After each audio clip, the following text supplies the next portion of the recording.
तो शुरू करेंगे आप।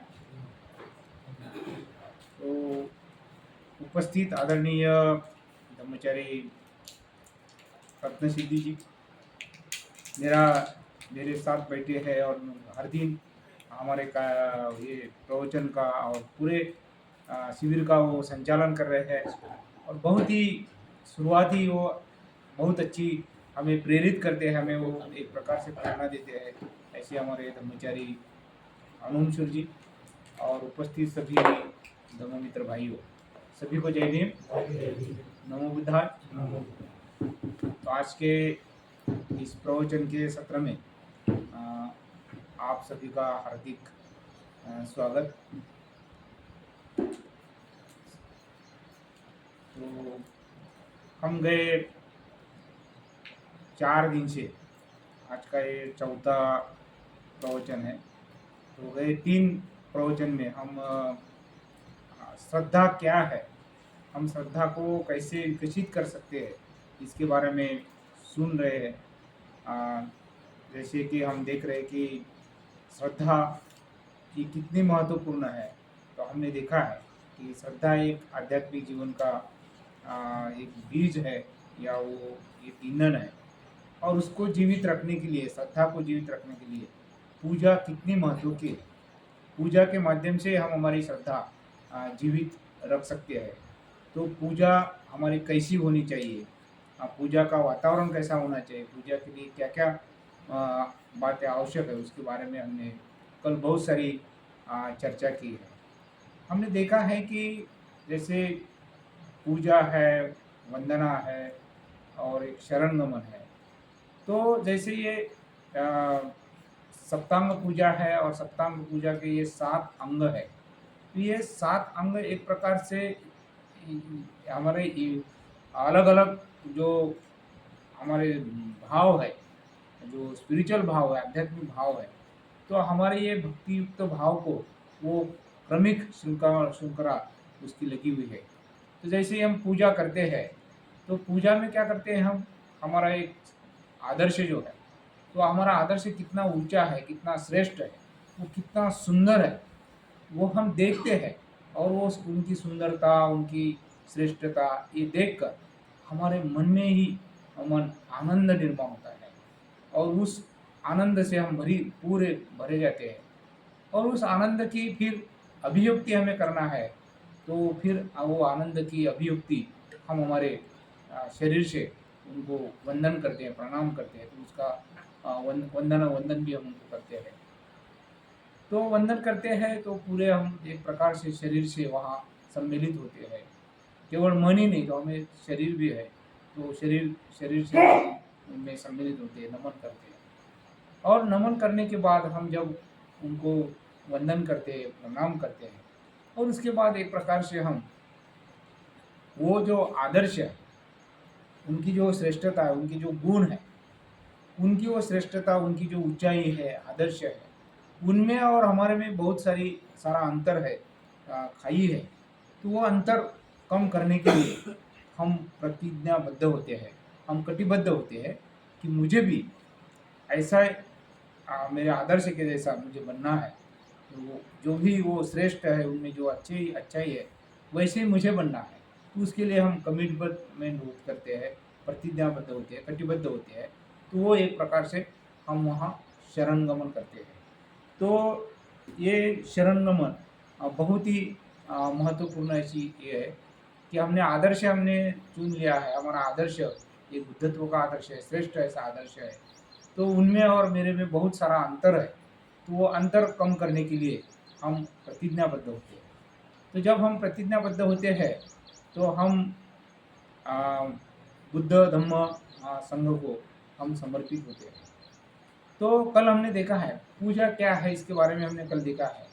पूजा एक प्रकार से हमारे जो विचार है, हमारी जो भावना है, तो हमारे विचारों को और हमारे भावनाओं को एक दिशा में लाकर हम स्वयं समर्पित, बुद्ध को स्वयं को हम समर्पित करते हैं।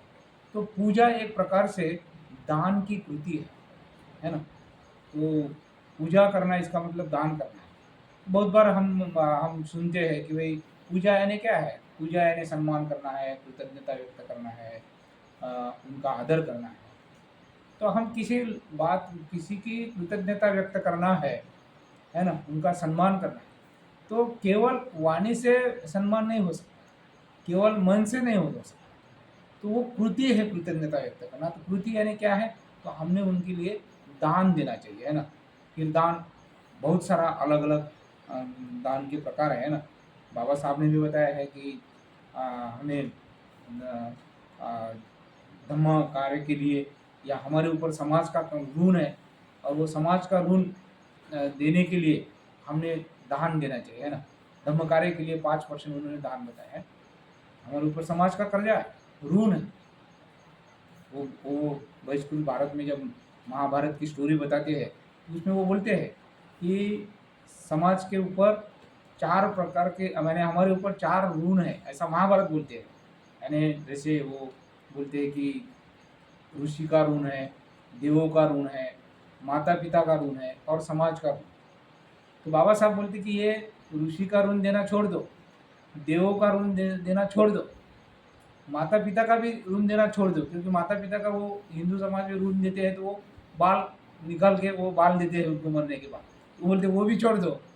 लेकिन हमारा हमें सबसे महत्वपूर्ण इम्पोर्टेंट जो बात है वो हमारे ऊपर समाज का ऋण है।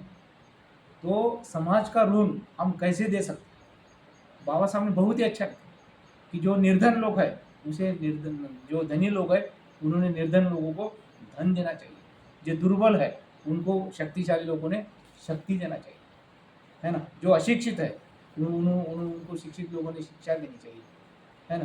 तो बाबा साहब ने वो हम दान कैसे दे सकते हैं, हम समाज का ऋण कैसे पेड़ कर सकते हैं, उसके बारे में भी बहुत ही अच्छा मार्गदर्शन किया है। और वो खास करके जो बाबा साहब के अनुयायी है और खास करके जो धर्मांतरित हुए वो उनके लिए बोलते उनके लिए बहुत ही महत्वपूर्ण है कि समाज का ऋण हमने देना ही चाहिए, क्योंकि समाज बहुत ये बातों से अलिप्त है, वो निर्धन है, वो भयग्रस्त है, उनको अभय देना चाहिए, जो भयग्रस्त है उनको। तो बाबा साहब ने ये 4-5 बातें बहुत अच्छी बताई है। बहिष्कृत भारत का आप पढ़ते हैं तो उसमें वो आया है। तो पूजा एक प्रकार से कृतज्ञता व्यक्त करना है तो हमें दान देना ही चाहिए। और मैं बहुत-बहुत पुण्य अनुमोदन करता हूँ कि आप लोगों ने यहाँ बैठे हैं, यहाँ बैठे हुए बहुत सारे लोगों ने सही में दान दिया है। यानी केवल आर्थिक ही नहीं, तो बाकी भी आप लोगों ने दान दिए हैं। तो मैं आप सभी लोगों का बहुत-बहुत पुण्य अनुमोदन करता हूँ। तो जैसे मैं श्रृंखला बता रहा हूँ कि पूजा की शारीरिक अभिव्यक्ति, फिर हम वंदना करते हैं जो हमारे मन ही मन आनंद होता है, उसकी अभिव्यक्ति शरीर से करते हैं। फिर हम प्रतिज्ञाबद्ध होते हैं कि मुझे मेरे आदर्श को हासिल करना है, आदर्श के जैसा ही बनना है। तो हमारा आदर्श 3 रत्न है, बुद्ध, धम्म और संघ, ये 3 रत्न है। तो ये 3 रत्न को हम प्रतिज्ञाबद्ध होते हैं। हमें वो 3 रत्न के जैसा ही बनना है, वैसा ही हमें विकसित होना है। तो उसके लिए हम कटिबद्ध होते हैं, प्रतिज्ञाबद्ध होते हैं। तो उसे हम एक शरणगमन कहते हैं। तो शरणगमन हम जैसे सप्तांग पूजा बोलते हैं, तो शरणगमन की पहली गाथा है ना, बोलते वो आज ही जगत की रक्षा में उद्धत सर्व भयनाशक 10 बलों से पूर्ण बुद्धों की शरण जाता हूँ। नहीं, आज ही जगत की रक्षा में उद्धत सर्व भयनाशक 10 बलों से पूर्ण बुद्धों की शरण जाता हूँ। तो ये बहुत ही महत्वपूर्ण है। इस गाथा में सबसे पहले तो महत्व की बात यह है कि बुद्धों को रक्षणकर्ता संबोधित किया है ना। रक्षणकर्ता, बुद्ध रक्षण करता है क्या?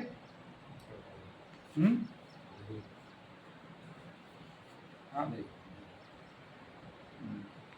जगत की रक्षा में उद्धर, है ना, एक प्रकार से बुद्ध को रक्षण करता होता है।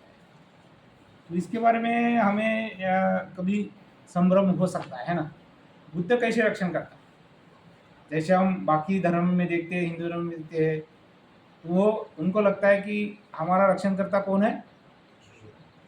ईश्वर है।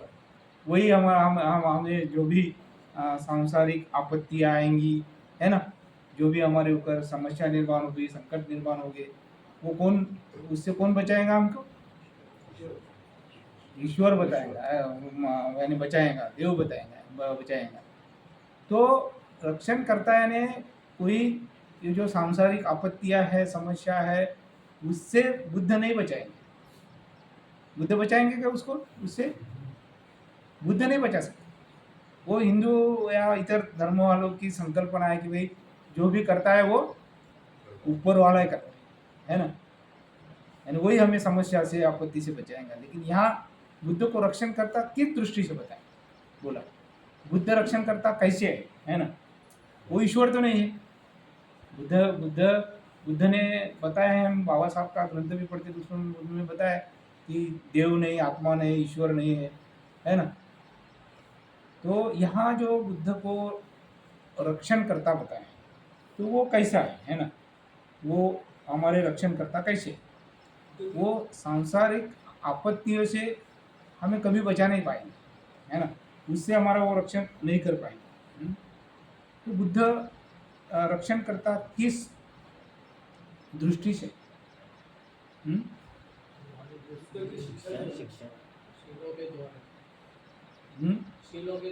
या तो आप चर्चा कर सकते हैं कि बुद्ध रक्षण करता किस दृष्टि से है ना। तो बुद्ध कोई ईश्वर नहीं, वो आत्मा नहीं, है ना, या देव नहीं, तो भी वहाँ बुद्ध को रक्षण करता बताया है। तो बुद्ध रक्षण करता कैसे है? तो एक प्रकार से समझो कि बुद्ध हमें सांसारिक, ये संसार में जो आपत्तियाँ आती है उससे नहीं बचा पाता। लेकिन बुद्ध क्या बोलते हैं? बुद्ध एक प्रकार से, बुद्ध बुद्धत्व का द्वार हमारे लिए हमेशा खुला करते हैं, है ना। वो बुद्धत्व का द्वार हमारे लिए खुला करते हैं। इसका मतलब क्या है? बुद्ध बुद्धत्व का द्वार हमेशा खुला रखते हैं, है ना, यानी वो बुद्धत्व का द्वार हमेशा खुला रखकर हमारी वो रक्षा करते हैं। इसका मतलब क्या? बुद्धत्व का द्वार हमेशा खुला रखते हुए जगत की रक्षा करते हैं। वो बुद्धत्व का द्वार हमेशा के लिए खुला रखकर जगत की रक्षा करते हैं। इसका मतलब यह है कि बुद्ध ने अपने स्वयं प्रयास से अपनी सभी अकुशल मानसिकताओं को, अपने सभी मारों को उन्होंने विजय में लगाया, है ना, अपने सभी अकुशल मनोवस्था को उन्होंने नष्ट किया स्वयं प्रयास से, और वो एक प्रकार से बुद्ध बने, है ना।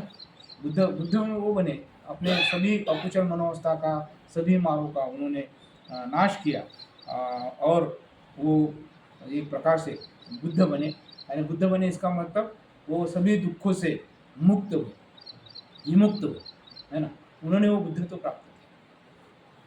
और वही मार्ग, वही कॉन्फिडेंस, वही हमें आत्मविश्वास हमें वो दिलाते कि मैंने जैसा बुद्धत्व प्राप्त किया है वैसा आप भी कर सकते हैं, है ना। आप भी वो जो अकुशल मनोवस्था है, आप भी जो मार है उसके ऊपर कार्य कर सकते हैं। उसके लिए वो हमें मार्ग भी बताते हैं, हमें वो शिक्षा भी दे रहे हैं, है ना।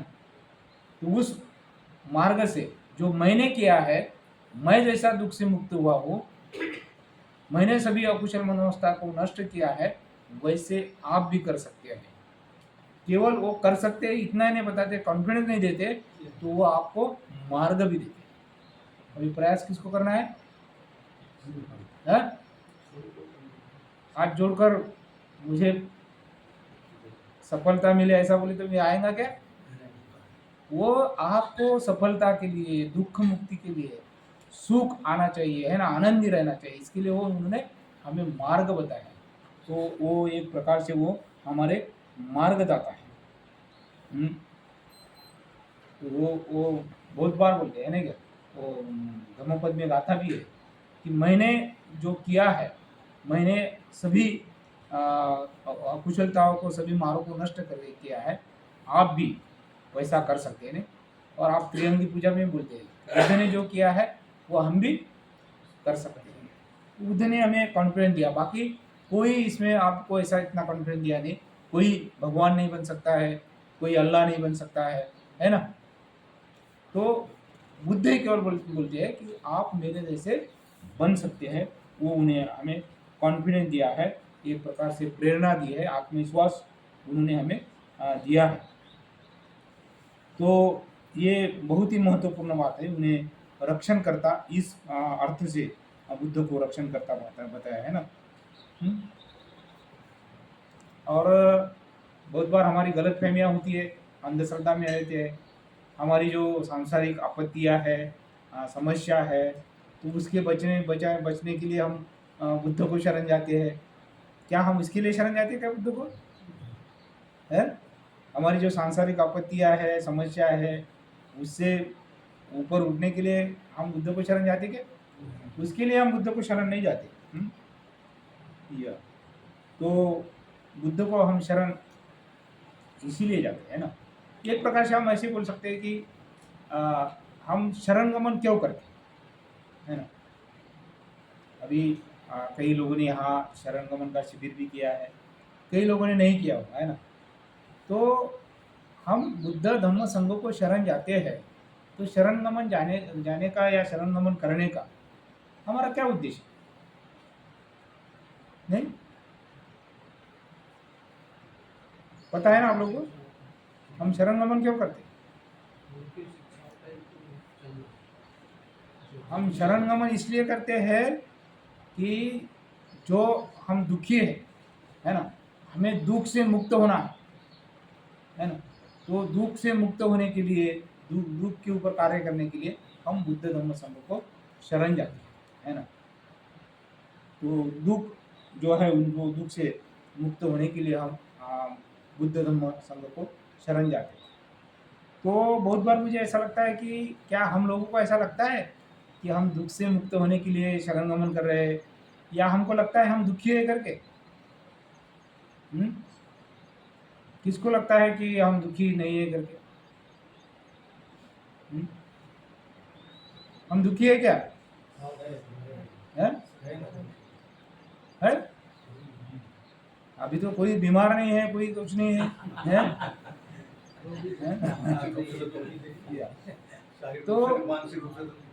तो बीमार यानी दुखी, इसका मतलब जैसे बुद्ध ने या बंते जी ने भी और परंपरा में बताया है कि दुख एक यानी 3 प्रकार के दुख बताए है ना। एक दुख है, दूसरा ये परिणाम दुख है, और तीसरा स्कंद दुख है ना। तो अभी जो पहला दुख है, उसके लिए तो कोई करने से काम नहीं कर सकते है ना।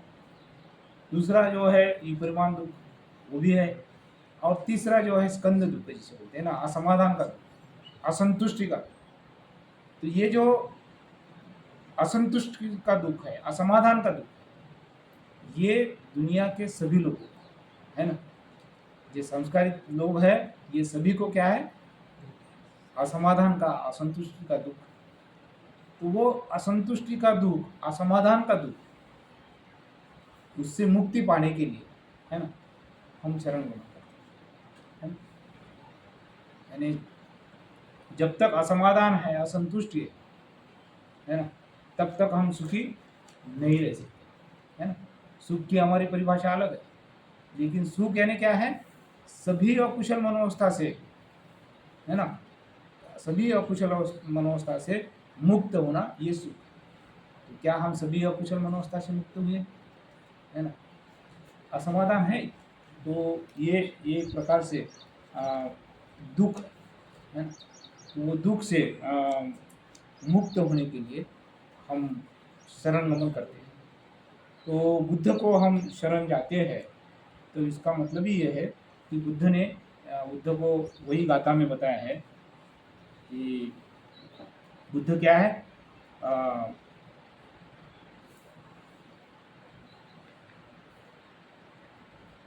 उसको जीन भी कहा गया है बुद्ध को, है ना। यानी बुद्ध को जीन या विजेता कहा है। तो बुद्ध एक विजेता है ना। तो उन्होंने सभी मारों पर या मार सेना पर विजय प्राप्त किया है ना। इसलिए वो एक प्रकार से हमारे रक्षण करता है, तो हम बुद्ध को शरण जाते हैं। फिर हम यहाँ जैसा बोला कि हम धम्म को भी शरण जाते हैं, जो संसार के भय का नाशक है। ऐसे उनके द्वारा साक्षात्कार किए धम्म की तथा बोधिसत्व संघ की भक्ति से शरण जाता हूँ। तो जिन्होंने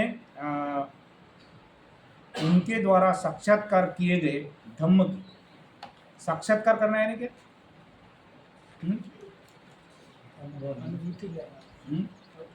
जैसे हम त्रिरत्न धम्म वंदना में बोलते हैं ना क्या, साक्षात हो भगवता, साक्षात हो भगवता है ना क्या? साक्षात हो यानी क्या? हम हर दिन बोलते हैं सुबह। साक्षात तो इसका मतलब होता है वेल कम्युनिकेट किया हुआ, अन्वेषित किया हुआ है, उन्होंने उसका खोज किया है, उसका उन्होंने अनुभव लिया। बुद्ध ने क्या किया है? धम्म को, धम्म की खोज की है, वेल कम्युनिकेट किया है हमारे साथ। तो धम्म ऐसा साक्षात्कार का मतलब वो है। नहीं तो बहुत बार हमें बोलते हैं हमें साक्षात्कार हुआ, उसमें भी हमारी ये रह सकती है। तो जिन्होंने वेल कम्युनिकेट किया गया है, ऐसे धम्म को हम शरण जाते हैं ना, जो बुद्ध ने स्वयं खोजा। नहीं, धम्म एक वैश्विक धम्म, धम्म सनातन है, वो वैश्विक है। अरे धम्म पहले से ही था, लेकिन उसकी खोज किसने की? बुद्ध ने की, है ना। और उसका अनुभव भी उन्होंने लिया, और फिर हमें उन्होंने धम्म बताया, हम स्वयं के प्रत्यक्ष अनुभव से। तो एक प्रकार से उन्होंने हमें लोकोत्तर धर्म को हम शरण जाते हैं, है ना। किसको शरण जाते हैं हम? लोकोत्तर धर्म को शरण जाते हैं ना। लोकोत्तर धर्म यानी क्या है? जो जिससे जन्म के चक्र से सुरक्षा देने वाली जगह, जो जन्म से सुरक्षा देने वाली जगह। तो अभी जन्म से सुरक्षा देने वाली जगह, इसका मतलब क्या है? जगह यानी एक प्रकार से जहाँ हमारा जन्म नहीं होता है ना। बुद्ध ने बताया है दुख के 7 प्रकार बताए है ना। तो उसमें पहला दुख जो बनता है, जन्म लेना। जन्म लिया तो फिर बाकी के दुख आए गए, है ना। बीमारी आ गई, बुढ़ापा आ गया, है ना, प्रियजनों का सहयोग आया, अप्रियों का यानी प्रियजनों का ये हो गया नहीं, क्या बोलेंगे, वियोग हो गया, अप्रियों का संयोग हो गया, है ना। ये 7 जो दुख है वो आती है। तो जन्म के चक्र से सुरक्षा, इसका मतलब जो भव चक्र है वो फिर घूमते रहता है ना। जन्म मृत्यु में हम वहाँ घूमते रहते हैं। तो बुद्धत्व की अवस्था वही है कि जो जन्म मरण के परे है, जिन्होंने भव चक्र को स्टॉप किया है ना। जन्म नहीं तो भव चक्र का है ना। तो भव चक्र को स्टॉप की हुई ऐसी अवस्था है ना, बुद्धत्व है। तो वो भव चक्र को स्टॉप करने का उन्होंने मार्ग बताया, वो जगह है ना। तो वो लोकोत्तर यानी जन्म के चक्र से सुरक्षा देने वाली जगह, ऐसा व्यक्ति जो लोकोत्तर मार्ग पर पहुंचा है, अर्थात ऐसा व्यक्ति जिसे अस्तित्व के सत्य स्वरूप की दृष्टि प्राप्त हो, है ना। अस्तित्व के सत्य स्वरूप की दृष्टि प्राप्त हो। तो अस्तित्व का सत्य क्या है? आपने पढ़ा है आर्यष्टिक मार्ग में। अस्तित्व का सत्य दुख है, अनित्य है, अनात्मा है। इसकी जिसको दृष्टि प्राप्त हो गई, तो ऐसे जगह लिखी जाता है ना। तो जिनको ये दृष्टि प्राप्त हो गई, वो भवचक्र से मुक्त होता है। अब उसमें वो नहीं पड़ता। तो लोकोत्तर धर्म का अर्थ यही है कि जिन्होंने हमें भवचक्र पार करने के लिए, है ना, जो ऐसे हमें मार्ग बताया। भवचक्र में हम जब घूमते हैं तो दुख संसार में भवचक्र को दुख सागर ही बताया है ना। उसमें हम घूमते रहते हैं। हम्म? और दूसरी बात ये जैसा मैंने दुख की बात बताई है ना, तो दुख है या डर है, इससे कौन बचा सकता है हमें? हमें जो दुख है, ये जो 7 प्रकार के दुख रहो या 3 प्रकार से दुख रहो, तो ये दुख से, भय भय से, डर से हमें कौन बचा सकता है? संपत्ति बचा सकती है, पैसा बचा बचा सकता है, पद या प्रतिष्ठा बचा सकती है हमें। हम्म?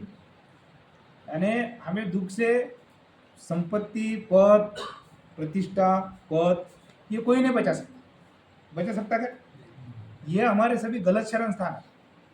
हम उनके पीछे लगते हैं तो वो हमारे सभी गलत शरण स्थान है, तो वो हमें बचा नहीं सकता है ना। तो हमें दुख से कौन बचा सकता है, या औरों को हम दुख से कैसे बचा सकते हैं? हम्म? हम देखते हैं तो दुनिया के सभी लोग दुखी है ना? दुनिया के सभी लोग दुखी है ना। हम्म? हम्म? तो उनसे दुख से मुक्ति कैसे करेंगे, है ना? हम्म? वो दुखी भयभीत है तो उनको दुख से वो दुखी क्यों है, भयभीत क्यों है? लोग दुख में क्यों है, भयभीत क्यों है, वो डरे डरे क्यों है? हम्म?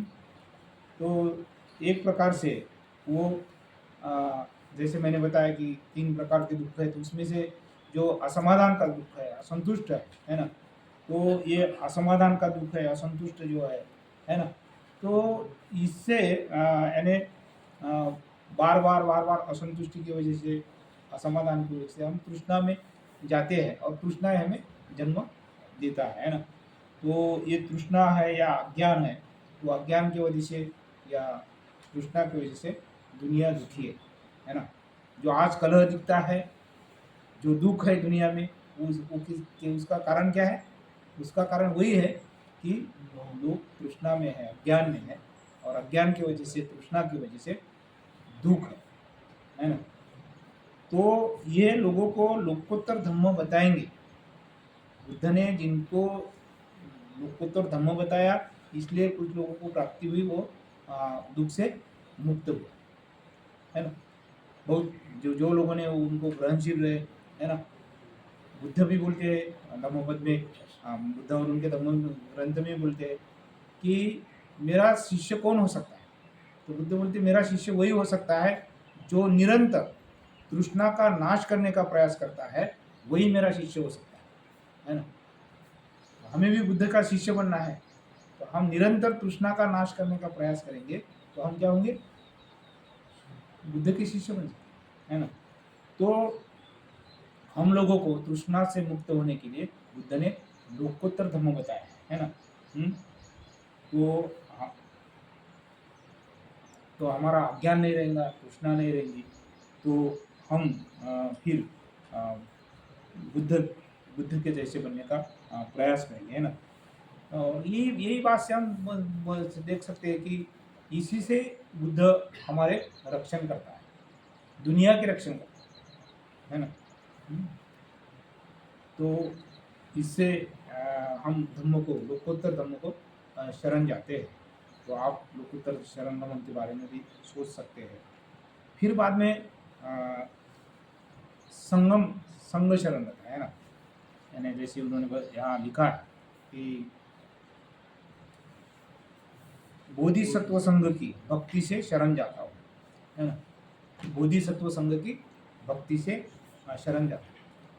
तो एक प्रकार से नहीं, आप लोगों को पता है कि जब बाबा साहब 14 अक्टूबर 1956 को दीक्षा ले रहे थे, तब बाबा साहब गुरु चंद्रमणि को बोल रहे थे कि मुझे संगम शरणम गच्छामि नहीं बोलना है, मैं संघ को शरण नहीं जाऊँ। वो शाम होटल में रुके थे, उनके साथ गुरु चंद्रमणि थे, गोडबले थे, वलीसिया थे, ये सब लोग थे उनके साथ। और जब वो यानी 12 तारीख को वहाँ शाम होटल के में बैठे, तो तब बाबा साहब बोलते कि गुरु चंद्रमणि को दीक्षा कैसी होती है, तो उन्होंने बताया कि बुद्धं शरणं गच्छामि आपको बोलना पड़ेगा, धम्मं शरणं गच्छामि और संघं शरणं। तो बाबा साहब बोलते कि मैं संघ को शरण नहीं जाऊँगा, बुद्ध को शरण जाऊँगा और धम्म को शरण जाऊँगा, लेकिन संघ को मैं शरण नहीं जाऊँ। तो गुरु चंद्रमणि एकदम ये हो गए कि अरे अभी कैसा होगा, यानी इतना बड़ा प्रोग्राम रखा है और ये अभी बोल रहे कि मैं आ, संघ को शरण नहीं जाऊंगा। तो फिर वो गोडबोले के साथ गुरु चंद्रमणि दीक्षा भूमि के ग्राउंड में घूमने के लिए गए 12 तारीख को। फिर वापस आए 13 को फिर बैठे और फिर भी चर्चा उनकी शुरू थी। बाबा साहब बोलते कि नहीं, मैं संघ को शरण नहीं जाऊंगा। तो फिर गोडबोले बोले कि आप डरो बाबा साहब, ये जो आज का जो भिक्षु संघ है इनको आपको शरण नहीं जाना है, आपको शरण जाना है वो आर्य संघ को जाना है। तो बाबा बाबा साहब बोलते कि ये मुझे ये जवाब जो चाहिए, ये उत्तर मुझे आपसे नहीं चाहिए था, ये मुझे गुरु चंद्रमणि से चाहिए था। फिर बाबा साहब का समाधान हुआ और वो यानी आर्य संघ को शरण गए। तो हमें भी शरण जाना है, वो आर्य संघ को जाना है ना। तो यह थोड़ा सा आपको ये अटपटा सा लग सकता है कि यह बोला है बोधिसत्व संघ को, लिखा है ना इसमें सप्तांग पूजा में। तो बोधिसत्व संघ और आर्य संघ अलग अलग नहीं है ना। यानी जैसा हीनयान परंपरा की जो ये है उसमें श्रोतापन्न बताया है, सकुदागामी बताया है, यानी अनागामी बताया, अनंत बताया है। महायानी का आदर्श जो प्रकार से बोधिसत्व का है। तो जो भी श्रोतापन्न होता है, जो जिसकी अभी आध्यात्मिक यानी अधोगति होने वाली नहीं है, वो आगे आगे जाने वाला है, उसकी शुरुआत श्रोतापन्न से होती है। तो जिनको हम बोधिसत्व कहते हैं वो हर एक बोधिसत्व कम से कम श्रोतापन्न होता ही है ना। वो श्रोतापन्न भी रह सकता है, सकुदागामी रह सकता है, अनागामी रह सकता है ना। तो ऐसे आर्य संघ को यानी हम बोधिसत्व को अलग नहीं कर सकते, है ना। और बनते तो बहुत अच्छी बात कर रहे हैं कि बोलते वो दो मार्ग है ही नहीं अरहंत का बोधिसत्व का, वो आखिरी में एक ही है ना। कोई भी अरहंत वो ऐसा नहीं रह सकता, वो मार्ग एक ही हो सकता है, वो एक ही है। तो हम उनको अलग अलग नहीं कर सकते। तो हर एक यानी श्रोतापन्न बोधिसत्व, ये श्रोतापन्न से उनका शुरुआत होती है। वो श्रोतापन्न भी रह सकता है, सकृदागामी भी रह सकता है, अनागामी भी रह सकता है। तो उनका आगे आगे ये हो जाता है। तो हम आर्य संघ को शरण जाते हैं या बोधिसत्व को शरण जाते हैं ना। तो बोधिसत्व आपको पता है ना, बोधिसत्व क्या है ना। तो ऐसे संघ को हम शरण जाते हैं जहाँ उनकी अधोगति होने वाली ही नहीं, अभी वो आगे आगे यानी जैसे हम बोलते हैं ना क्या, वो श्रोतापन्न जो होता है वो ज़्यादा से ज़्यादा 7 जन्म में वो बुद्धत्व प्राप्त कर सकता है, अंत हो सकता है ना। यानी वो पीछे नहीं आता, वो सामने सामने जाता है। तो ऐसे संघ को हम शरण जाते हैं। तो जैसे हमारे शरण गमन हम करते हैं, और ख़ास करके पहली ये मैं एक्सप्लेन करने का भूल गया। तो पहले ही हम शुरुआत करते हैं आज ही, है ना। आज ही है ना, कल बोलेंगे परसों, तो वहाँ आज ही बोला है। तो आज ही क्यों बोले, है ना। ये भी बहुत इम्पोर्टेंट है ना। यानी उन्होंने जो बताया है कि आज ही जो जगत की रक्षा में उद्धत है, तो आज ही हमें ये तीनों रत्न को शरण गमन क्यों करना, है ना। और यहाँ आचार्य शांति जोगी ने आज ही क्यों बोला, आज ही इसीलिए बोला है कि हमारे जीवन का कोई भरोसा है? हम देखते हैं अभी अभी बात करते करते करते करते, है ना, हम बोलते हैं कि अरे वो चला गया। हम कब मरने वाले हैं ये किसी को पता है? कोई ऐसा कॉन्फिडेंस से, आत्मविश्वास से बता सकता है कि मैं इतने साल जीऊँगा करके, है, मैं इतने महीने जीऊँगा, इतने दिन जीऊँगा, ऐसा कोई बोल सकता है? कोई जीवन का कोई भरोसा नहीं। बुद्ध बोलते हैं कि जीवन कितना है, बहुत सारे लोग अलग अलग उत्तर देते हैं, लेकिन बुद्ध बोलते आप गलत है। कोई बोलते 8 दिन का है, कोई बोलते खाना खाने तक का है, कोई बोलते जब तक मुझे प्राप्ति नहीं होती तब तक का है। तो बुद्ध सारे भिक्षु को बोलते हैं कि आप जो जवाब दे रहे हैं वो सही नहीं दे रहे, लेकिन एक भिक्षु ने बराबर से ही उत्तर दिया, वो बोले एक श्वासों का अंतर ही है, श्वास अंदर गया नहीं आया तो हमारा मृत्यु हो सकता है। हमारा जीवन कितना है? एक श्वास का है। हम अगले क्षण में नहीं बता सकते मैं रहूंगा या नहीं रहूंगा, है ना, कल रहूंगा या नहीं रहूंगा, है ना। अभी वर्तमान में आप है, आज ही का अर्थ है वर्तमान। अभी वर्तमान में आप संकल्प करना चाहिए, आप कटिबद्ध होना चाहिए, है ना। तो हम देखते हैं हमारा शरणगमन चल रहा है, कैसा चल रहा है हमारा शरणगमन, है। बंदे ने बहुत अच्छा उदाहरण दिया है कि हमारा शरणगमन कैसा चल रहा है। तो बंदे ने वो मुंबई के लोकल का दिया है। तो बोलते मुंबई में जो लोकल चलती है ना, उसमें धीमी लोकल है ना, फास्ट लोकल है और सुपर फास्ट, है ना। तो हम देखना चाहिए कि हमारा शरणगमन कैसे चल रहा है, धीमे लोकल के जैसा चल रहा है, फास्ट चल रहा है या सुपर फास्ट चल रहा है ना। तो बनते बोलते हैं कि धीमे हमारा शरणगमन चलना ये बहुत ही गलत है ना। फास्ट चलना ये भी गलत है, हमारा शरणगमन सुपर फास्ट, क्योंकि हमारे जीवन का भरोसा ही नहीं, कब हमें हमारा अंत होगा, कब हम मरेंगे, है ना, कब हमें मृत्यु आएगा। क्योंकि मृत्यु के पहले आप कम से कम अपनी जगह फिक्स करनी चाहिए, आप कम से कम सोतापन तो भी होना चाहिए, नहीं तो फिर वही दुख चक्र में आप चले जाएंगे, है ना। तो इसलिए आज ही ये बताएं। तो हम जब आज ही अभी कटिबद्ध होते हैं, तीन रत्नों को शरणगमन करते हैं, तीन रत्न हमारे सामने रखते हैं, तो फिर ये रखने के बाद हम शीलों का पठन करते हैं, है ना। शीलों का पठन करते हैं ना। तो शरणगमन करने के बाद हम शीलों का पठन करते हैं, इसका मतलब क्या है? शीलों का पठन हम करते हैं, क्यों करते हैं ना।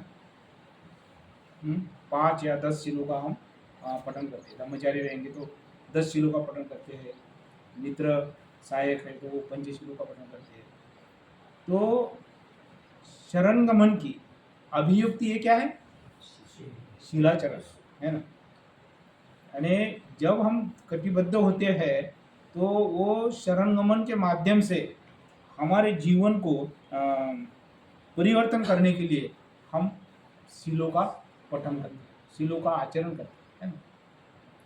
शरणगमन की अभियुक्ति ये एक प्रकार से शीलाचरण है ना। यानी हम शीलाचरण कर रहे हैं इसलिए बौद्ध है क्या? बौद्ध होने की क्या कसौटी है? हम शीलाचरण कर रहे हैं, शीलाचरण कर रहे हैं इसलिए बौद्ध है? गलत है। हम शीलाचरण कर रहे हैं इसलिए बौद्ध नहीं है।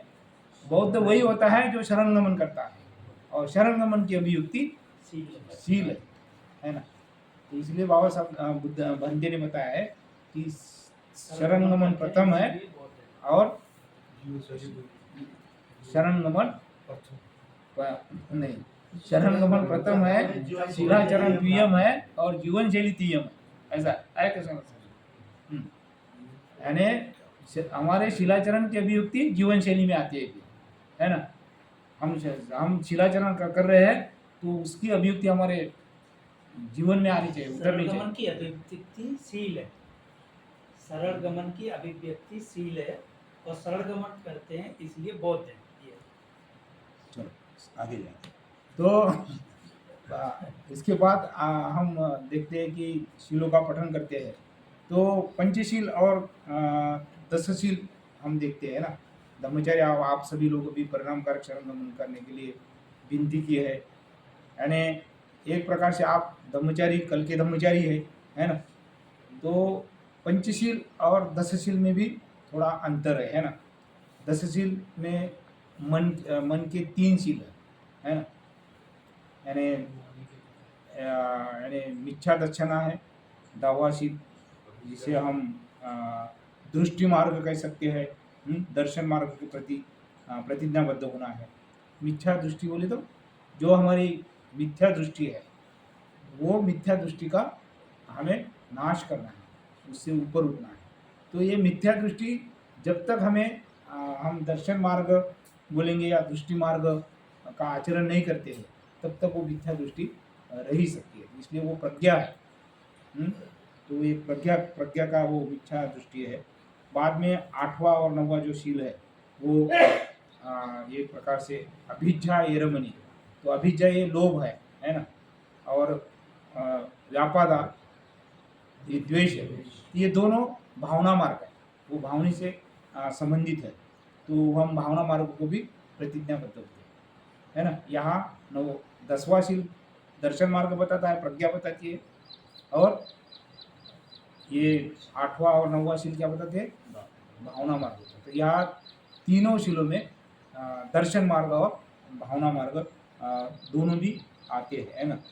तो इसलिए यानी ये तीनों शीलों को बाकी शीलों के जैसे नैतिक शील नहीं कर दिए, है ना। ये जो 3 शील है मन की 10 शील में, इनको बाकी शील जैसे है पहले 7 शील, ये नैतिक अर्थ से हम लेते हैं, लेकिन इसको हम नैतिक अर्थ से नहीं लेते। तो ये एक प्रकार से लोकोत्तर स्तर का महत्व बताते हैं। बंते ने उसमें लिखा है, ये वो बोलते कि पहले जो 7 शील है ये चुल्ल शील है, चुल्ल छोटे, लेकिन इसको महाशील कहा गया है।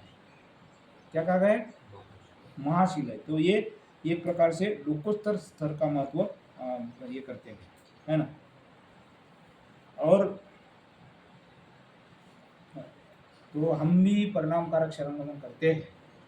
तो परिणाम कारक शरणगमन बहुत ही जागृति से और जानबूझकर लोकोत्तर स्थिति प्राप्त करने का हमने प्रयास करना चाहिए। परिणाम कारक शरणगमन अपने आप नहीं होता, परंतु परिणाम कारक शरणगमन के लिए हमने बहुत ही जागृति से और जानबूझकर ये तीनों शीलों का पालन करने का हमने प्रयास करना चाहिए, है ना। तो ये तीनों शील फिर हमें एक प्रकार से मन की जो विशुद्धि है ना, तो हम मन की विशुद्धि की तरफ बढ़ सकते हैं।